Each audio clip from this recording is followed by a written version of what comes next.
I'm very excited for tonight.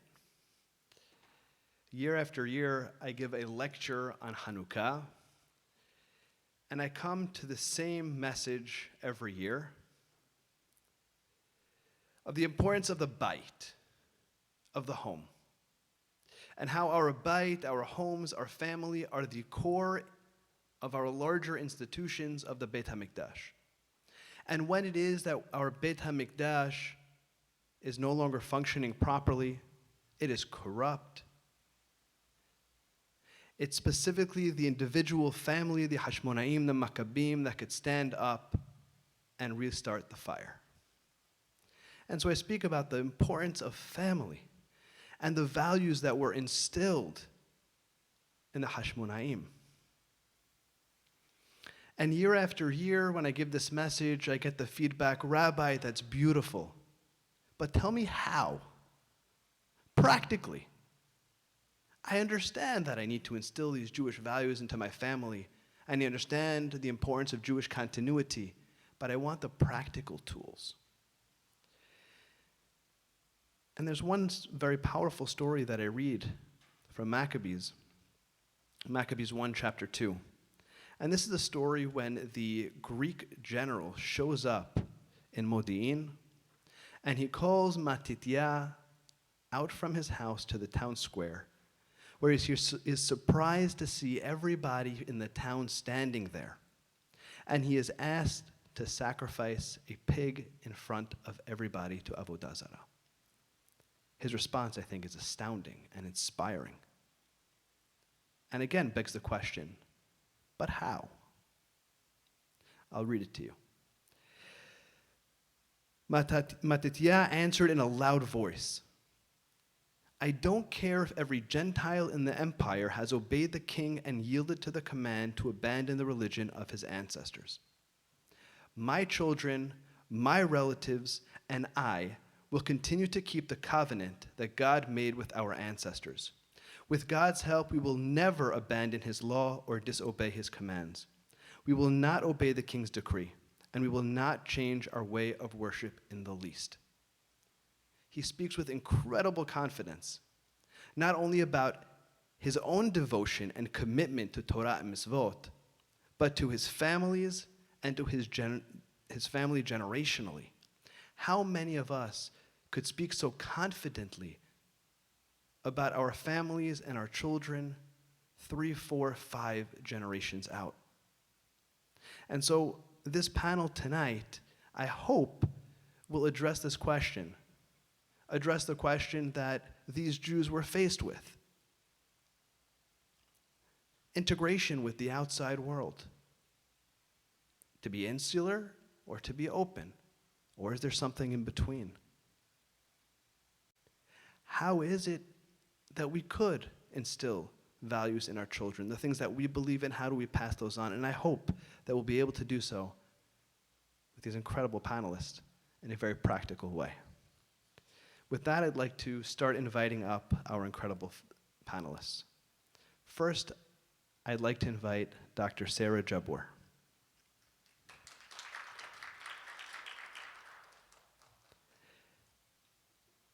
I printed out their bios. You can find them right by the teva. I'm not going to read them in their entirety. They're all quite proficient in what they do. Dr. Jabbour has for the past 5 years directed the Early Childhood Center program at the Magen David Yeshiva in Brooklyn, New York, previously serving as a school psychologist for 2 years. She is a Bachelor of Arts in Psychology and a Master's of Arts in Childhood Education from New York University, and a PsyD in Psychology from St. John's University. I know her because my daughter attends Ramaz in nursery, and I get to interact with her on a regular basis, and she is somebody with great insight. I'd also like to invite Rabbi Daniel Sherman of Westside Institutional.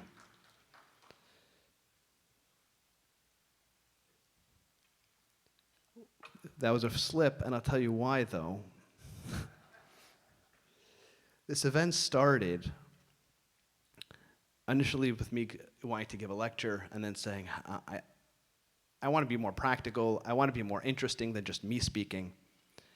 And for years, myself and Ari Afilalo have been speaking about how could we create a partnership. And I love partnerships between Batei Knesiot. I think it's extremely important. And so I called him and I said, why don't we do a panel or something? So we started chatting and whatnot. So this started off as a KJ Sephardic, West Side Sephardic partnership. And he said to me, I have the perfect speaker for you, Rabbi Daniel Sherman of West Side Institutional.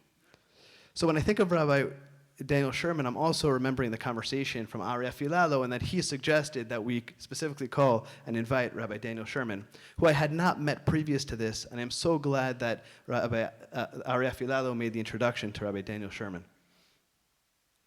So he studied Rabbi Daniel Sherman in Yeshivat HaKotel in Jerusalem, earned his BA from Yeshiva College, and he has been the senior rabbi of West Side Institutional since 2013. There's a video online which is a dedication. I think it's a dedication. I don't know if it's a dedication to you or a fundraising video, but in any case, it's a really wonderful way to get to know Rabbi Daniel Sherman better. With that, also Rabbi Ben Skydell. Also another awesome video dedication towards you, which I absolutely loved. Rabbi Ben Skydell. Yeah. I don't have enough words. I feel very warm towards Rabbi Ben Skydell. Very insightful. If you're into rap, that's a good conversation for Rabbi Ben Skydell. Analysis of rap. So Rabbi Ben Skydell joined Orach Chaim since January. He's been there since January 2013. And you could read his bio. He's been a native of Manhattan's Upper West Side since he was a child, which also will be something very interesting for this panel. Speaking of somebody who grew up here in this cosmopolitan city, and now he's a rabbi. He's a graduate of Yeshiva College and the Rabbi Isaac Elchanan Theological Seminary, RITS for short. He's a longtime faculty member of the North Shore Hebrew Academy, High School, and the Drisha Institute for Jewish Education, and taught for several years at Yeshivat Hadar. Rabbi Steinmetz, who you know, Bezrat Hashem, he'll be able to make it. Earlier, as you walk in, this is perfect timing, Rabbi. So as I was inviting Rabbi Steinmetz, he walked in the room.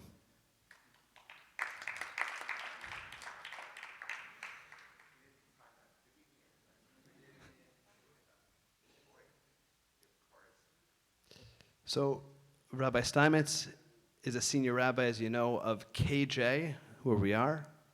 He's been a congregational rabbi for nearly 30 years.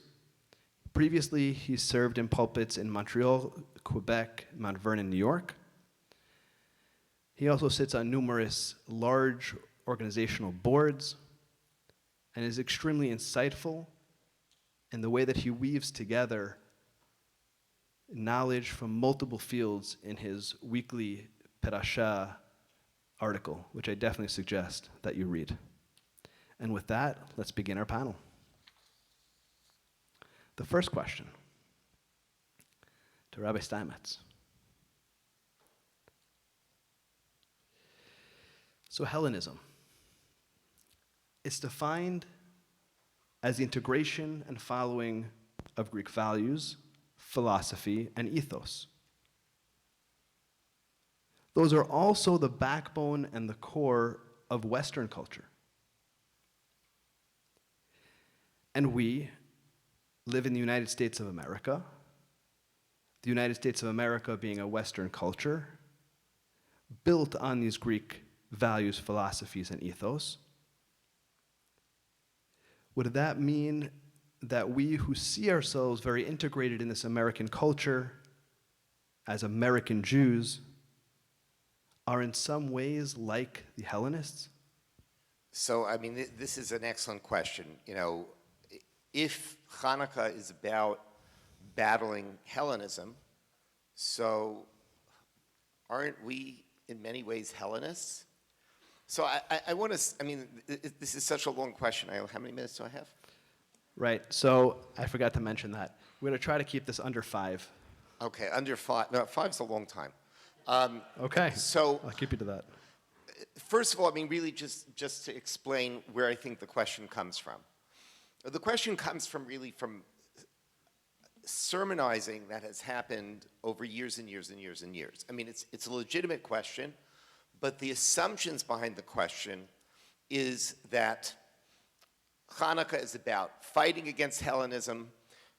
All of Western society is fundamentally Hellenism, and therefore, perhaps this is something that seems to be out of sync. In other words, we're celebrating Hanukkah, and yet we're Hellenists. And by the way, this is not only coming from those who sermonize that we should separate from the world. Every year there's an article in the New York Times about how Hanukkah was really about Jews who were not Hellenists having a civil war against Jews who were. So I just want to talk about that assumption, because the assumption, there's a flaw in that assumption. Because if you look at the book of Maccabees, they're fighting not a Hellenistic philosophy, they're fighting a religion. The first time that Matisyahu sort of takes a sword is when a Jew is sacrificing a pig to Zeus.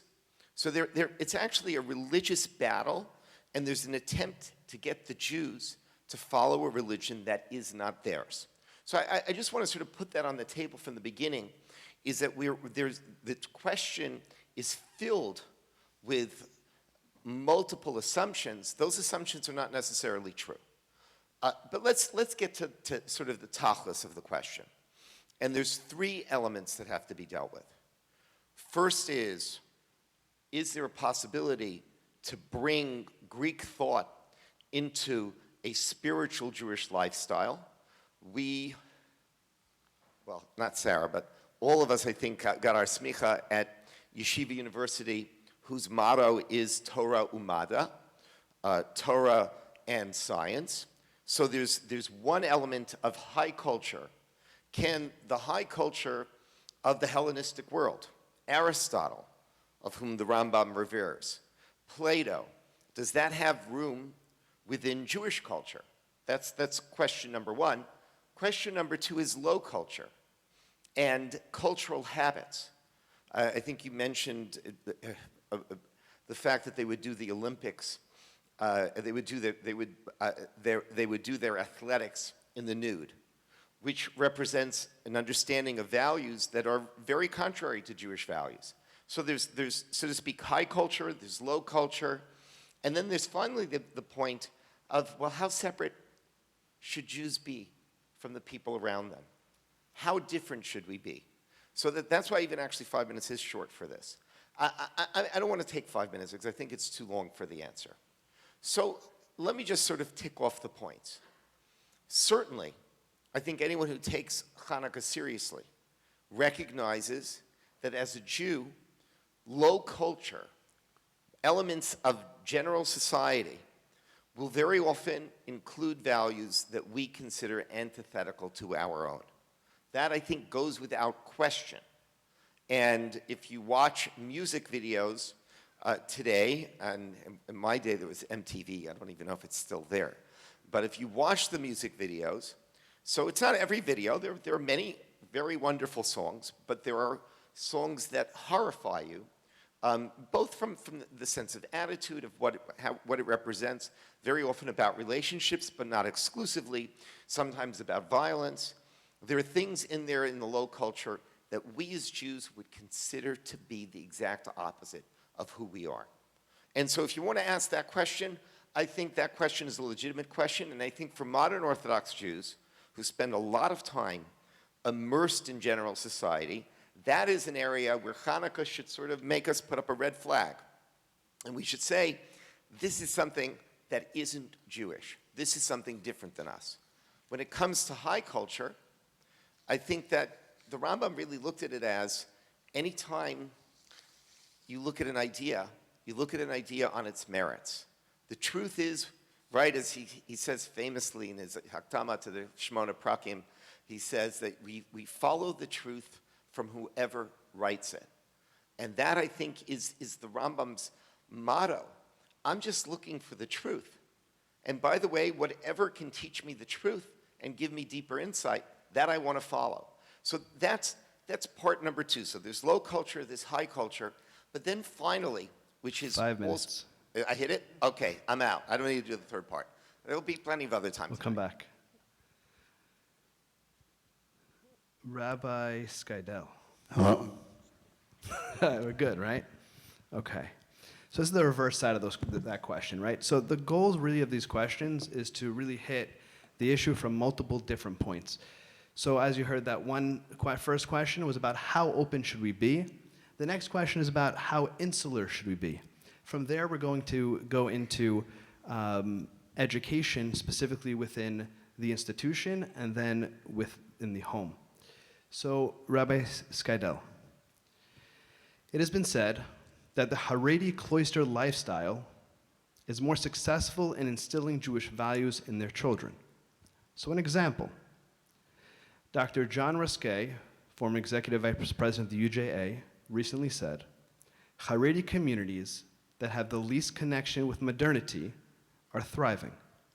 We are at a moment that is a full test of modern Jewish life.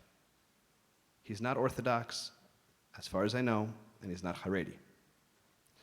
So, Rabbi Skydell, do you believe that this insular model of the Haredi community is a better model for Jewish continuity? And so I want to ask this more specifically. So first of all, just for context, I'm asking you this as somebody also who grew up in this cosmopolitan city of New York. As I mentioned before, you grew up here. But you also have family in these more insular communities, so you really understand both sides of this. So there are 2 parts to this question. First, do you believe in that sentiment that Haredi communities are actually more insulated than a modern Orthodox community? And if so, in which ways? And B, secondly, do you agree that the way of Jewish continuity is increased isolation from the surrounding society or not? And I have 10 minutes? 5. Oh, sorry. I'm just going to say this very quickly before I start. I want to thank you, Rabbi Laniado, dear friend, for inviting me here, and Rabbi Steinmetz to have hosting us. Rabbi Sherman and I spend so much time together that I told my kids, I said, Daniel and I are on a panel tonight. They said, we've heard it already.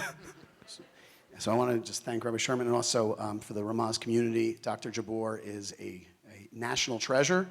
You made a very, very wise decision, and you were in excellent, excellent hands.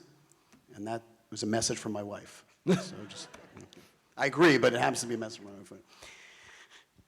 wife. So just to give a little bit of background to what Rabbi Laniado was saying so that people can understand. My family, my children are 5th generation in this neighborhood within 10 blocks. My grandmother went to Orach, and my great-grandparents went to Orach as kids. I came here when I had a Shabbaton when I was in Ramaz, I think in 2nd grade. We were very surprised to know that there was the Al Kein Nekavalecha because we kind of skipped that. That's what we were singing out loud. And my family has been in this area for 5, 6 generations. And yet, as Rabbi Laniado pointed out, I am the only member of my family who does not live in Israel, my immediate family who does not live in Israel and does not self-identify as Haredi. My siblings are all Haredim living either in Ramat Eshkol, Sanhedria, or Beitar. And my siblings were all raised in this community with this community's values, and yet very clearly decided a different path in life. So do I believe that those communities are more insulated? It's a complicated answer. Actually, when you sent me the quote from Ruskay, I thought it was pretty dated and maybe a little anti-Semitic, maybe a little racist. A little. This is not being taped, is it? It is. Oh, okay. I'll hear about that tomorrow. You're sending it to him. Okay, yeah. Because I don't know what that means, that these communities have the least connection with modernity. I have students that wound up in Lakewood and Ramat Eshkol who are full members of society, who are politically more engaged than I am, who are technologically more engaged than I am, who are clearly have a better handle of how, I don't know, to balance a checkbook, which my wife will tell you I don't know how to do. And I'm not sure that that's really true. What I really think is interesting, and I want to kind of explore this for a few minutes, because I don't want to, maybe we'll get to the isolation piece at a later time. Are they more insulated? Well, it depends where they live. Meaning, I don't know, if you live in Teaneck, New Jersey, how many friends do you have that are not almost exactly the same as you? If you live on the Upper East Side, how many people do you know that are poor or from different backgrounds than you? If you live in Williamsburg, though, that's who you're in touch with all the time. And while you may not be friends with them and you may not actually interact with them daily, this is actually part and parcel of the world you live in. It's the world you negotiate. And so there's an interesting question in general. I'm not sure that we are not, especially in our world, where it's a very small bubble of camp, school, 8 to 10 universities, and 8 to 10 communities that you wind up afterwards. I'm not sure we're not as insulated as those groups that we, at least as insulated as those groups that we think we're not.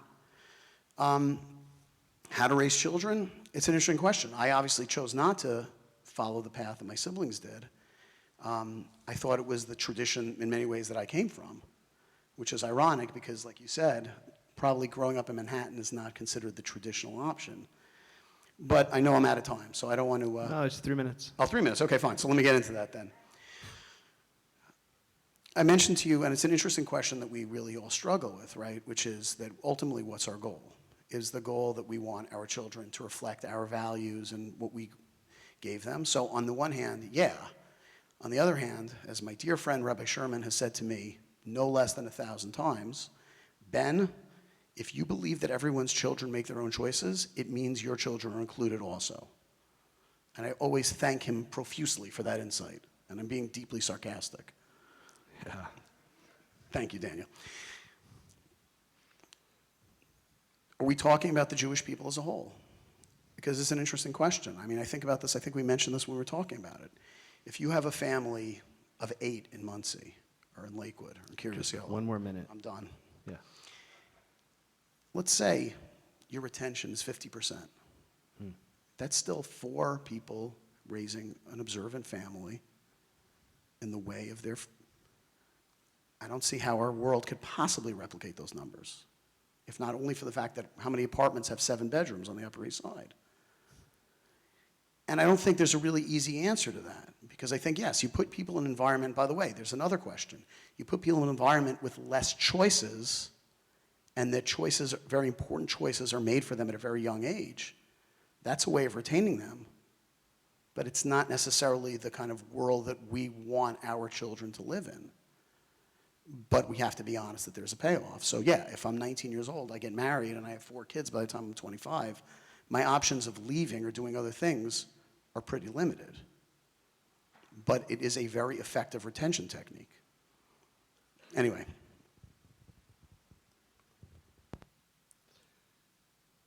Rabbi Sherman.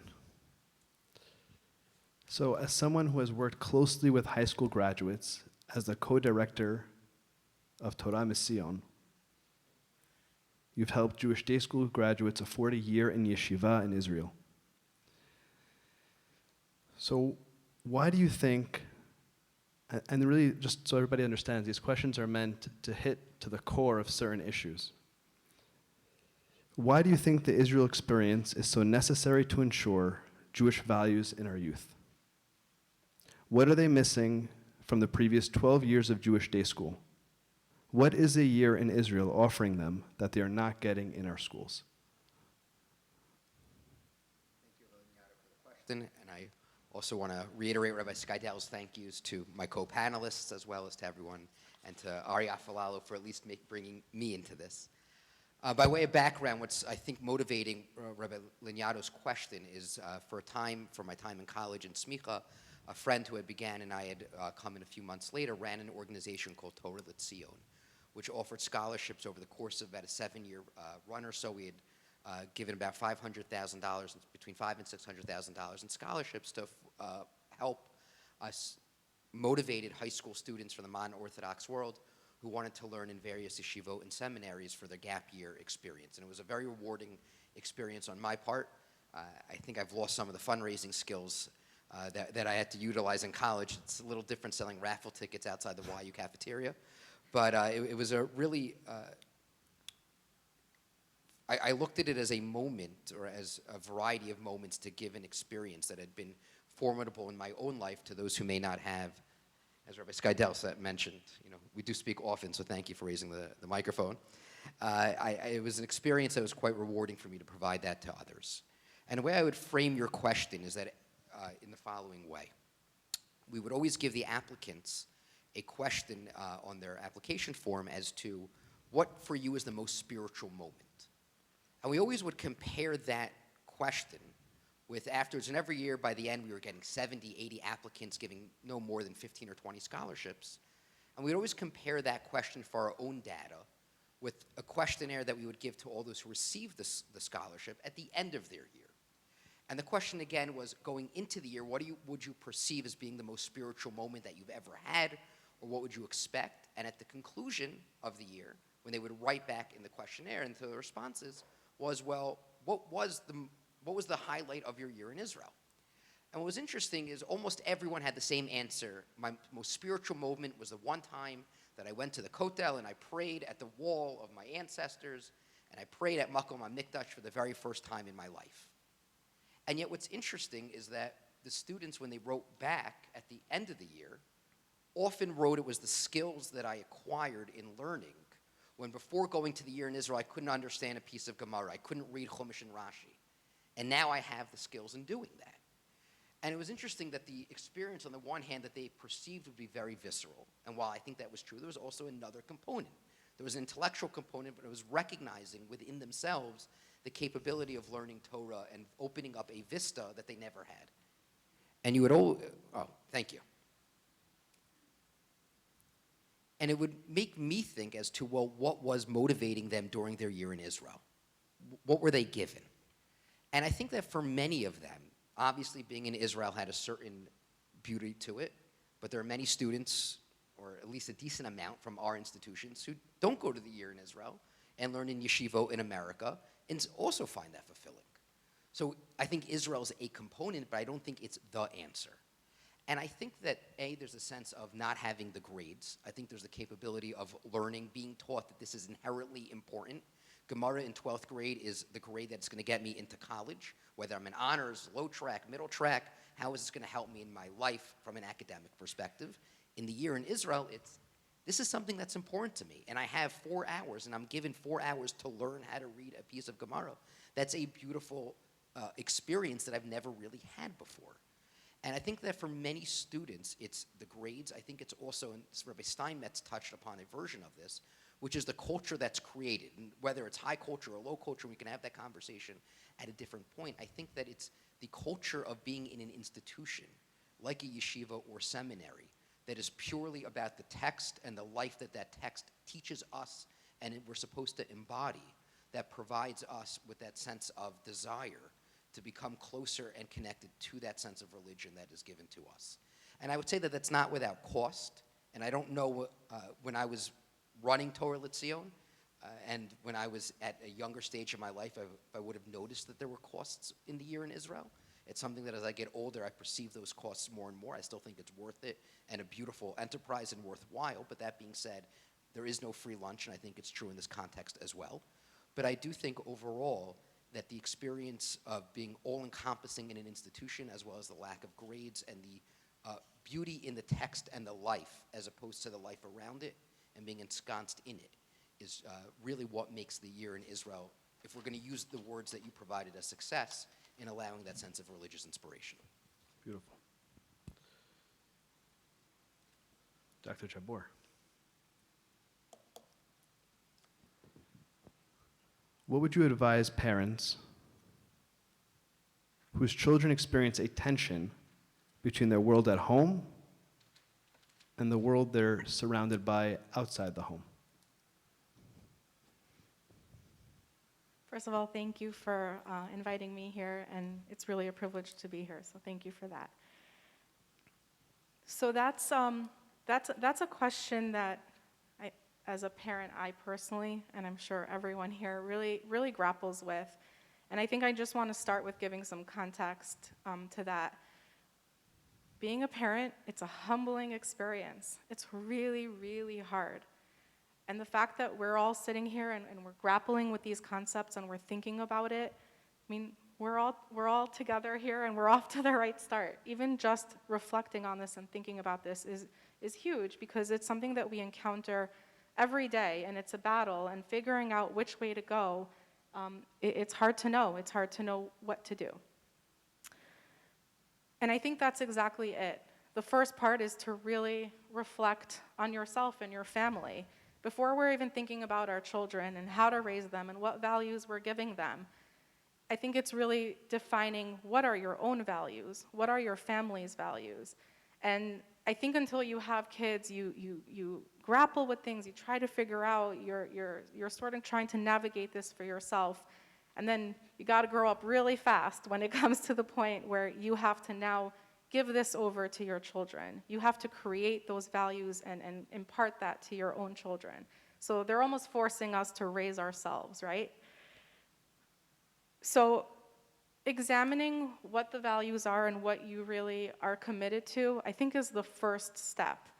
We all know that, we're all here, we're a part of the community, but really taking that minute to stop and think, what's your why? What's your driving force? And then what is it that you really want to hold in your home, and what's going to define your home? And I think once children are older, of course, when you ask them, if a person were to stop them in the street and say, what are your family's values, or what's important to your family? It'd be so interesting to hear what they would say, right? We hope that what they say matches what we've imparted. So I think it's, rather than taking that risk and not knowing what they're going to say, having that conversation with your children, right? Of course, with the little ones, it's really different, and there you're modeling for them, and you're creating this fabric of what is unique to your family, what identifies your family, and I think every family has something that's unique to them and how they sort of express Torah and mitzvot. So once you figure that out for your own family, it's much easier to then give that over to your children, because you're feeling strong in that, you're confident in that. And there isn't that doubt, that question of, well, wait, I don't know what to do here, Of course, we encounter situations, which I'll get to, where we don't know as parents. What do we do? How do we navigate this? What do we tell our kids? But I think deciding first what is unique to your family, what identifies your family, is the first step. Then after that, I think really it's modeling for your family. When you go through those difficult decisions, talking out loud. I do this with my little ones, and I do this with my older ones, right? It's important for them to see the process that you go through when you're facing a difficult situation, because it gives them that language, it gives them that vocabulary of how to think something through. Rather than just impulsively do, you're thinking about it, and then hopefully they're thinking about it. I think having almost like specific mantras for your family is really important. If you go to different families, they have a tradition or a joke or like an inside joke or something that's unique to them, that when they leave, that's what they remember. Some families even have a certain scent, right? You go to someone's house and they have a certain smell. So I think it's holding on to that, figuring out what that is for your own, because as our children go out into the world and as they are interfacing with the outside world, we want them to feel strong in who they are. So having certain mantras like, a good friend told me that, her kid, when he's faced with something difficult, he says, well, we are the Cohens and we don't give up. It sounds almost silly, but, or we are the Cohens and we are kind. I know with my older kids who have devices, they already know. When I give them the phone, I say, with great power, their responses comes great responsibility. And it's always with a rolling eye, right? Because they know I'm giving you this thing here, and there's so much responsibility that comes with that. And it's almost automatic for them now, every time. With great power comes great responsibility, Mom, we know, These little mantras, these little things that define your family, really they carry it with them. And when they are faced with a difficult situation, that's the first voice that's coming to them. So we're at 5 minutes. We come back to finish that. So with that, I want to give Rabbi Steinmetz the chance to say his part 3. Oh, no. I thought we were responding to each other. Or you want to You still had a part 3 you wanted to. It's all right. It'll come up with the other conversations. We'll put in about being different than others. Sure.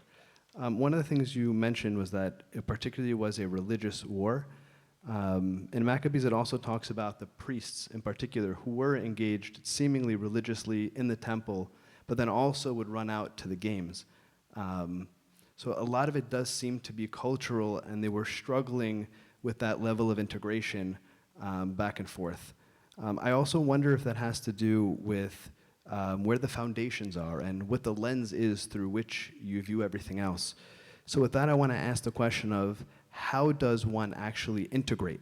You know, we talk about, let's go out and study the Greek philosophy, let's go study these different ideas, but are we rooted enough in ourselves, in our own knowledge, in our Torah, that thereby it's integration and not in a taking over of by the Greek philosophy or other philosophies and cultures? No, I mean that's, oh boy. The problem is every question you ask, I have 3 different things I want to say about it. That is in other words, what is authentic? Rav Soloveitchik has a critique of the Rambam, actually, and the way the Rambam finds the reasons for the mitzvot. And fundamentally, the critique is that the Rambam tries to engineer how to get a foreign idea attached to an individual mitzvah. He says it's different in the Mishnah Torah than in the Moreh Nevuchim, which are 2 works that the Rambam wrote. But essentially, his critique is that we very often grab an interesting idea that we learn, and then we somehow want to sort of put it into the Torah somehow and engineer it in, and it doesn't work. I mean, Rabbi Laniado knows that we talk about how you read the Parsha, and I sometimes feel that maybe we sometimes involve psychology in reading the Parsha, although my Dvar Torah this week will deal with psychology, or we over-involve literature when reading the Parsha. And instead of trying to let the Parsha speak authentically or let the tradition speak authentically.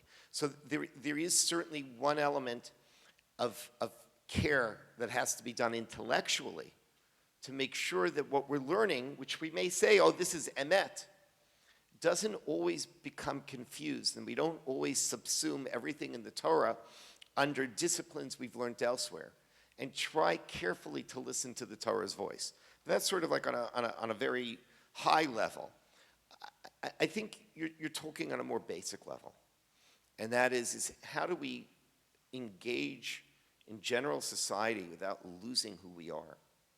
Because if we begin to follow everything that general society does, then eventually we're going to lose our identity. It's going to dissolve. It's going to disappear. And one of the things that I've spoken about is this concept of chukat akum, which is a hotly debated topic, which is that there is a line that is drawn where Jews say, look, I don't do that. That's not Jewish. In our community, it's always an issue of sort of reminding people, Jews don't observe Halloween. We observe Thanksgiving because Thanksgiving we see as grounded in values that come directly out of our tradition. And Halloween we see as grounded in some sort of unusual, strange pagan idea, perhaps. It's unclear what its original sources are, but it's silliness. And there are times that we say, you know what, when it comes to silliness, we stand aside. We love society, we're a part of society. There's certain things we don't do. And so the question is how do we not get completely, almost like you're stepping into quicksand? How do we make sure that we don't completely lose our identity while involving ourselves in a culture that is very exciting? American culture in particular is so exciting that the entire world mimics it. So how do we make sure that we don't mimic it and that we carry our own insight in our own minds and look at everything critically? Well, that's a difficult question. I think at some point it's important for all of us to know what we are, and it's important for all of us to know what we are not. And that's, I think, the idea of chukat akum, that there is times that you draw a line. Chukat akum means literally the rules of idolatry. There are times that we draw a line and we say, there's nothing inherently wrong, but it's just not what we do. You still have 2 more minutes if you'd like. No, I think we should move it along. Great, faster. no problem. We should move it to shorter. Rabbi Skydell, you good? I'm good. Awesome. I'm good. I'm going to ask this question, and you could decide to take it in a different direction if you'd like, but you chose specifically this lifestyle, and the rest of your family chose, as you said, to be self-identifying Haredim. You know, I think the question of what success is has to be defined, and we haven't done that in this panel yet. But just to say clearly, what I have in mind is transgenerationally, and defining success as Jewish continuity 3-4 generations out. As I opened up with Matitya and his statement. But you also mentioned what Daniel Sherman said as well, that your kids have choices. How do you grapple with this open world where they're not insulated, and make sure that they're rooted well enough in their Torah values in order to be able to engage in this world and not get watered down generation to generation? So I'm going to just give Rabbi Steinmetz a big yesher koach on that, because I think that chukat akum is a very, very sharp way of looking at the world. To be honest, I never thought of it in those terms. I think it's a very, very sharp way of looking at the world. And you know, I don't want this to be about my biography too much. We will have another. Exactly. No, that I need a couch. Yeah, but yeah. That I need yeah. He's heard too. He's heard more than enough. But it's interesting. I think what Rabbi Steinmetz is getting at is, I think, something that is oftentimes, I think, very absent, and it's something that I've, at least personally, is something I took in from my parents and my grandparents, and I have been trying to express to my children, which is that there is a way in which we look at the world. There is, it's too cute to say there's a set of texts by which we look at the world. It's more like there is a set of lenses by which we look at the world. And that doesn't always mean the lens of pure observance. Because, I mean, I don't want to get highfalutin here, but as Gershom Shalom taught us, the story of the believers is also the story of the heretics. And the heretics are also in totally part of the Jewish story, to the point where we couldn't possibly understand it otherwise. With my own kids, I try to negotiate that space. And I think that Rabbi Steinmetz is like, what he's saying is a very deep and sustained version of what a Jewish culture and a Jewish life actually looks and sounds like.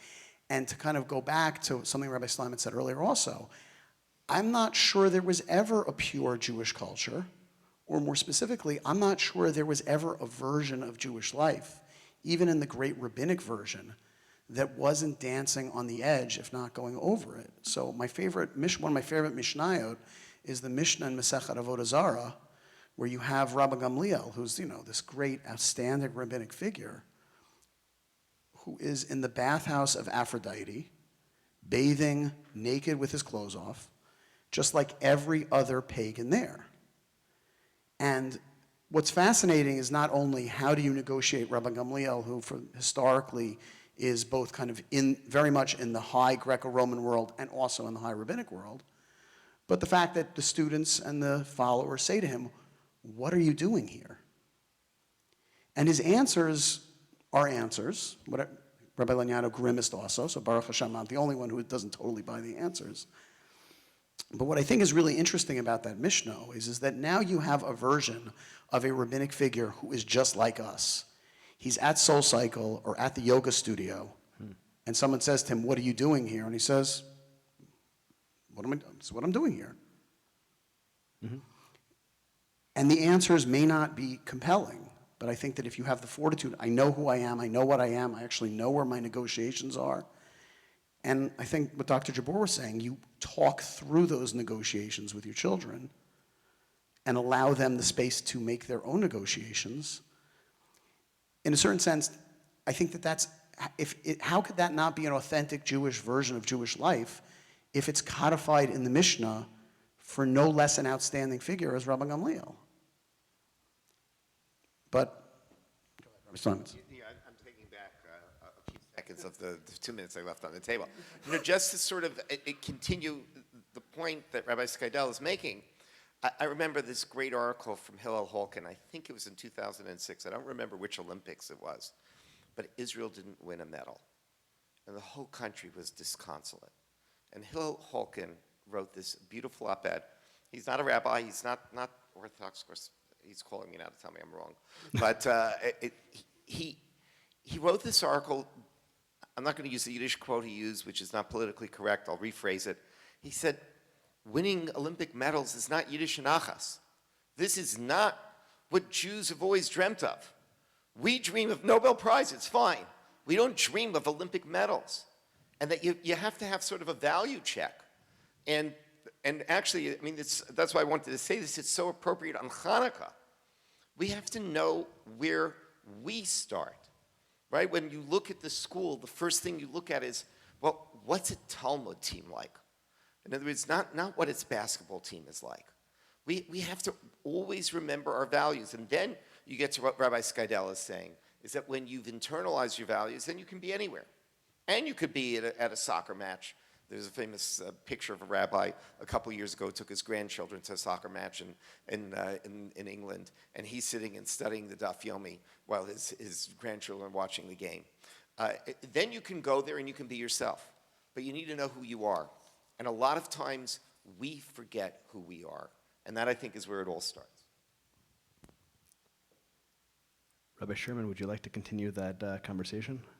Yeah, I mean, I think from the perspective of Israeli yeshivot, which is where you're put, Yes. where you want me to come from.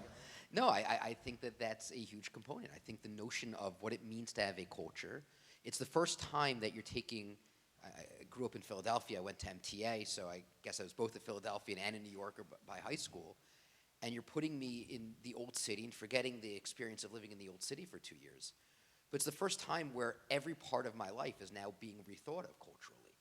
I walked in as a huge sports fan and a big music fan. I left yeshiva, actually, many who know me would be surprised, as the same music fan and a far less sports fan. And it was only after 5-6 years of being back in America where I became the sports fan that I am now. And whether that's good or bad is a different. Big enough that when the Eagles won the Super Bowl, I bought a cake for Westside Institutional Synagogue's Kiddush. But that was also because of the Giants fan. So Diana with one. But I think a lot about what it means to leave a culture.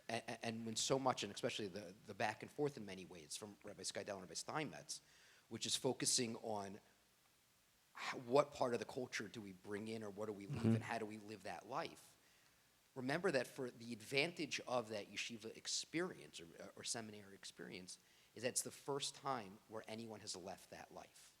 And whatever they return to, whatever parts of it, and over time, if you're going to live in America for 20 years later, when you come back as a 20-year-old, you're probably going to be pretty American when you come back. And I think that that's fine. I think that might even be beautiful. Maybe that's our version of the bathhouse might be going to the Eagles game or whatever it may be, or and everyone can insert whatever form of culture they want. But I think that at least having that opportunity to rethink what is a cultural norm in line of a learning experience, whether that's visceral, emotional, a different part. But I think that kind of creates an opportunity. I don't use the word authentic Jewish culture because I agree that I don't think there's ever been an authentic, purely Jewish culture, but that there's been a culture where I can recreate and rethink everything that my life until this point. Including, by the way, to Dr. Jabbour's point, even my family values, which sometimes also has a tremendous benefit. So Dr. Jabbour, I know you still had some more you wanted to say. I have some questions in addition, but I want you to finish your point first. Awesome. So sometimes, I think your point was really right on. You have to really first look internally. What are your values as a family? What is your why? And sometimes there are families that say, you know what, I'd love my kids to be X or Y, and that's not the behavior that they're having or not the language that's being spoken, et cetera. And I think that's very, very powerful. But sometimes the influences come also externally, but also more close. What I mean by that is sometimes there's a tension between what's at the home and what's at the friend's family's house. And it's no longer my family and the non-Jews do X, but it's my family is a Jewish family and another Jewish family does something different. And so you can't just say, well, as Jews, we only eat kosher, because there are Jewish families that eat non-kosher and they're still Jewish. So how do we navigate that with our children? Thanks for the hard question. Yeah, I got it. I think, again, going back to what I said before, creating that sort of compass that guides your family is really important. So when they're going into these situations, they have something to guide them. They have something strong. They have that base. They have that foundation. I think there are sort of two parts to this that I would say. I think there's the idea of love and limits, right? We want to set these boundaries and limitations for our children, right? What are the rules? What are the structure of what I can do and what I can't do? And those are hard to communicate because sometimes, kids are in a situation and it doesn't seem fair to have that rule or your family's rule. For them to have to deal with that. They're at a party and everyone's eating pizza and I'm so hungry, or the ice cream cake and it's not kosher and I can't eat it. So it's giving them that love, that empathy. I know this is really, really hard, but this is what our family is about. This is what we do, and these are sort of the limits. If you think about even a kid that has allergies, right? They go to a party, you've already called the other parents, you've asked what are the ingredients and everything. There's no joking with that, right? We make sure that every single thing is safe and careful for them. This isn't an allergy. We can't necessarily do that. We can't make sure that that's the situation that they're walking into, but what we can make sure is that we're giving them the tools and sort of how to navigate that. And I think the part that is also important to really give over with the limits is that love, right? A compassion for the diversity, a compassion for how other people might do things differently. These are our family rules, and those are their family's rules. It doesn't mean that we're better or worse. We all do it differently, and that's okay. But for our family, this is how we do it. And I think that's an important language to give to your kids because they're going to walk into situations where they do it differently. And we don't want them to be judgmental or we don't want them to feel that someone is less than or they're less than themselves. What we want them to understand is this is what we do. They might do it differently, and that's okay. But these are our rules. Thank you. Rabbi Steinmetz, just previously you were talking about not over-involving literature, psychology, or other studies, and engaging with Torah to allow the emet to emerge. It was very interesting hearing also from Rabbi Skydell and Rabbi Sherman that what is emet of Torah is something which is always a moving target, and may also be influenced by the philosophy, literature, and other things which are surrounding, such as in the Mishnah that he mentioned. So how does one know what is the emet of Torah that they're grounding themselves with, and that they're not just essentially taking a foreign lens and doing eisegesis and inserting it into the Torah, utilizing the Torah as a package for other ideas? So you would have to ask the Rav. Look, it's a great idea in theory. You're absolutely right.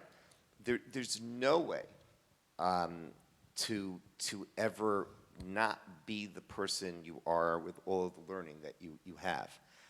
I think the Rav was being more critical and was critical in many instances of people who were sort of superficial, who sort of, he's not criticizing the Rama for being superficial, but in other words, that it's a little too cut and paste, that it's not an attempt to really bring it out of the source. It's impossible for anyone, any reader that reads the text, you're going to read it with a whole series of assumptions that depends on where you come from, And that's true certainly with Tanakh, because there's 100 assumptions in contemporary times. But again, at least you need to make the attempt to be authentic, and not to sort of try to just grab quickly ideas that you find interesting and sort of say, okay, well, this is Torah. Right, so And I think that's really, in other words, even when it comes to moral ideas, we need to be very careful. We need to sort of think about it in a very critical fashion, and then see, okay, what can authentically emerge from the voices of Torah. Right, I think the core here, which is essentially the challenge that we're struggling with in modern orthodoxy, is we're learning both at the same time. And so we're both learning the Torah study from the very young age and the secular study as well. And so the challenge there is, how do you know which is which? How do you know how to navigate both? How do you know which lens you're looking through? Right, it's difficult. I mean, you're asking. I hope this is interesting to the non-rabbis as is to the rabbis. You're asking how do you define What is authentically Jewish? How do you define the synthesis of Torah and secular studies? Like one great example to my mind actually comes from the late Rabbi Dr. Abraham Twersky. In the Torah, we have a concept of that you need kapara, you need atonement for ashkaga, for doing something unintentionally. And of course, the Ramban asks the obvious question: why would you need to atone for something you did unintentionally? And Rabbi Twersky said, well, maybe this has to do with your subconscious mind, and that there are things that you do without realizing that you're doing it because there's a deeper drive behind it, which I thought was a brilliant use of Mada and bringing it into Torah. But how do you do that? Like, again, I don't know how to. I don't know if you can ever find authenticity, but you certainly can strive for it. I think that would be the ultimate answer. And of course, you want as much truth as possible. I wasn't enunciating a philosophy of separatism. I was enunciating a philosophy of synthesis. But the synthesis shouldn't be that now I'm going to take everything I've learned in university and turn the Torah into everything I've learned in university. It should be, now let's dialogue between these two disciplines. Thank you. Rabbi Skydell, what are your thoughts on that Rabbi Sherman, you wanted to answer? You raised your mic.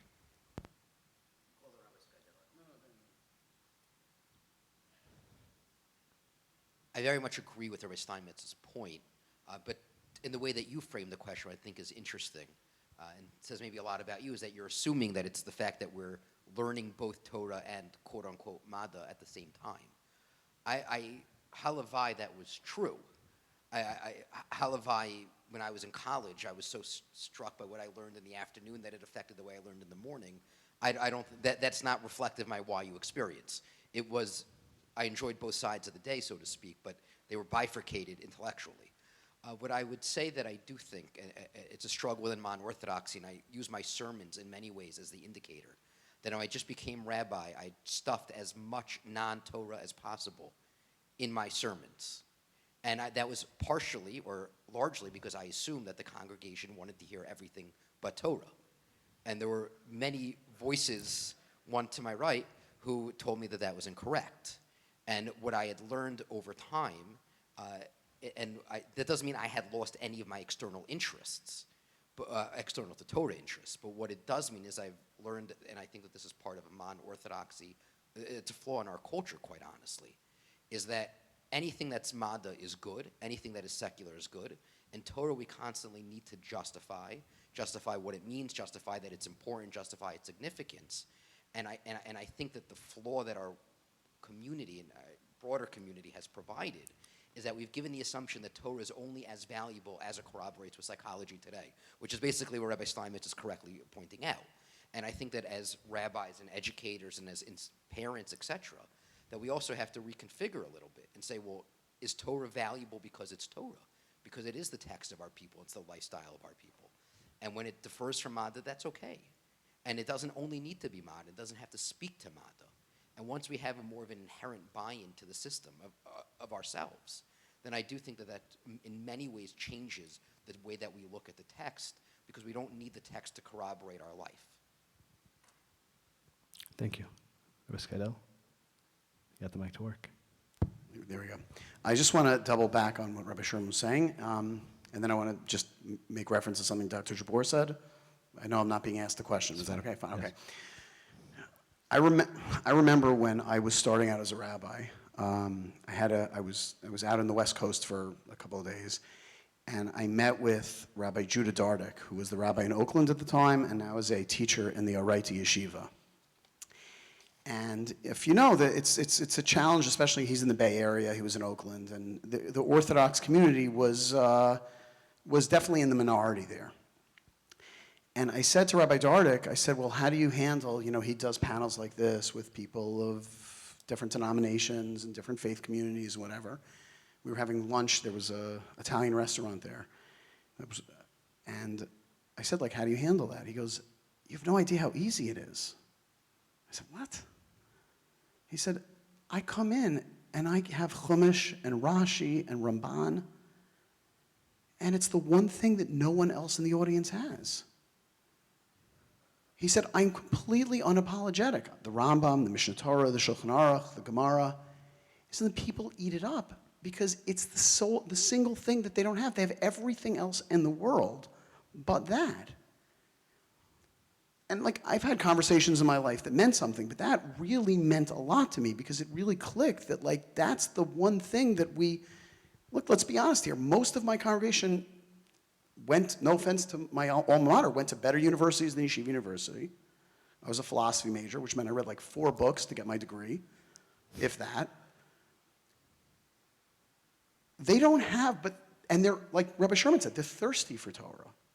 And I think one of the mistakes we've often made was trying to sell it as something other than what it is. I remember when I started Orach Chaim, Rabbi Shimon, who's a senior rabbi, said to me, he had a great line where he said, Ben, once upon a time, maybe the rabbi was the only one in the community who could read the New York Times because everyone was an immigrant. They didn't necessarily know how to read English. The rabbi had a better education than them.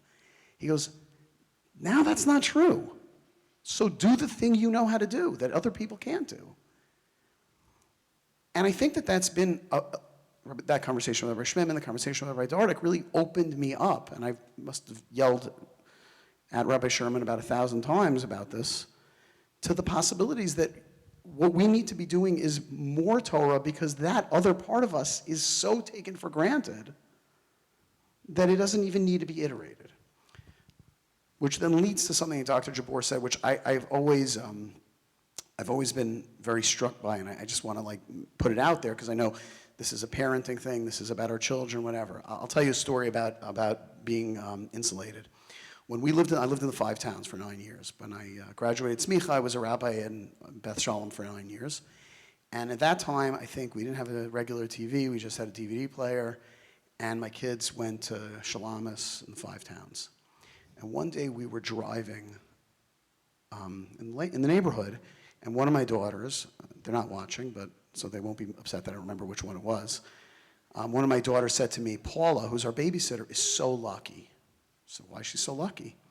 Because she can eat kosher food and not kosher food, and we can only eat kosher food. So my daughters were 2 and 4 at the time, I think. So I said, oh, so what not kosher food would you want to eat? And they're like, I really can't think of anything. We live in the 5 towns, what really, honestly, what's the big deal? It was much more in theory than anything else. When you moved to the city, it was obviously very different. I think one of the things that I think exactly what Dr. Jabbour was speaking about is something I've had to negotiate as a rabbi. We've all had to negotiate as parents.